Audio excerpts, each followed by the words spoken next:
নমস্কার বন্ধুরা, আশা করি সবাই ভালো আছেন। আজকে এক বিশেষ আনন্দের বার্তা নিয়ে আপনাদের সামনে আমি উপস্থিত হয়েছি। হরিচাঁদ ঠাকুর গুরুচাঁদ ঠাকুরের চরণে প্রণাম জানাই।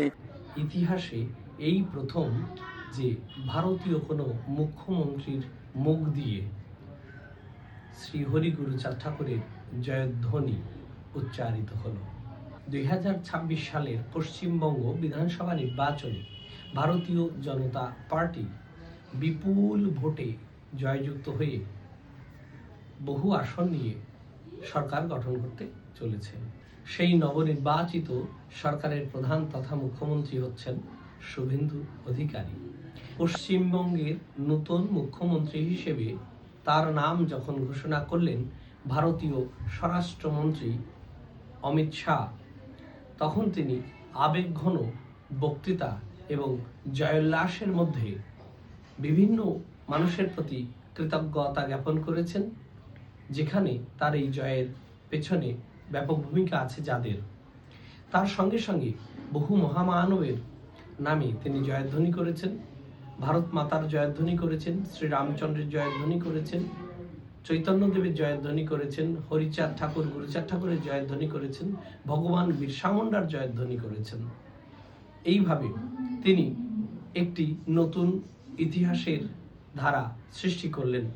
সমাজ তথা সোশ্যাল মিডিয়ায় দুই মুখ্যমন্ত্রীর তুলনাও হচ্ছে এই ঘটনাকে কেন্দ্রবিন্দু করে।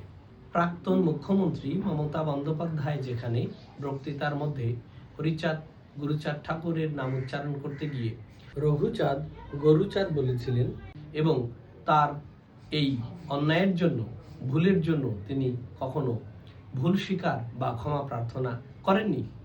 বিপরীত দৃশ্যে দেখা যাচ্ছে যে শুভেন্দু অধিকারী নবনির্বাচিত মুখ্যমন্ত্রী পশ্চিমবঙ্গের, তিনি হরি গুরুচাঁদ ঠাকুরের জয়ধ্বনি করছেন।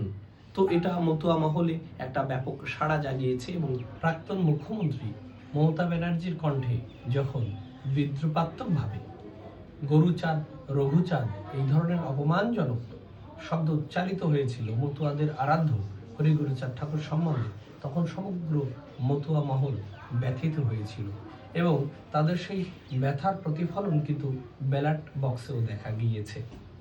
তাই আজ যখন মুখ্যমন্ত্রী শুভেন্দুর মুখ দিয়ে হরি গুরুচাঁদের জয়ধ্বনি প্রকাশিত হলো, তার মুখ্যমন্ত্রিত্বের ঘোষণার পরেই সেটা এক নতুন আনন্দ উল্লাসের কারণ হয়েছে মতুয়া মহলে। ভারতের স্বাধীনতার পরবর্তীকালে পশ্চিমবঙ্গের প্রথম মুখ্যমন্ত্রী হয়েছিলেন ডক্টর প্রফুল্লচন্দ্র ঘোষ, তারপর ডক্টর বিধানচন্দ্র রায়। আপনারা জানেন যে 1952 সালে নির্বাচনের মাধ্যমে প্রথম মুখ্যমন্ত্রী হয়েছিলেন বিধানচন্দ্র রায়। তারপরে প্রফুল্লচন্দ্র সেন, অজয় মুখোপাধ্যায়, সিদ্ধার্থ শঙ্কর রায়, জ্যোতি বসু, বুদ্ধদেব ভট্টাচার্য, মমতা বন্দ্যোপাধ্যায় এবং সর্বশেষে শুভেন্দু অধিকারী পশ্চিমবঙ্গের মুখ্যমন্ত্রীত্বের পদটি অলঙ্কৃত করেছেন। পশ্চিমবঙ্গের নতুন মুখ্যমন্ত্রী শুভেন্দু অধিকারীর মুখে হরি গুরুচাঁদের জয়ধ্বনি শুনে মতুয়া মহল আনন্দিত এবং গর্বিত। পশ্চিমবঙ্গের মুখ্যমন্ত্রী শুভেন্দু অধিকারীকে বিশেষ অভিনন্দন ও শুভেচ্ছা এবং রাজ্যে শান্তি, শৃঙ্খলা, উন্নতি, ঐক্য, সৌভ্রাতৃত্ব প্রতিষ্ঠিত হবে তার পরিচালিত সরকারের দ্বারা, এই আশা পোষণ করি। ধন্যবাদ সবাইকে।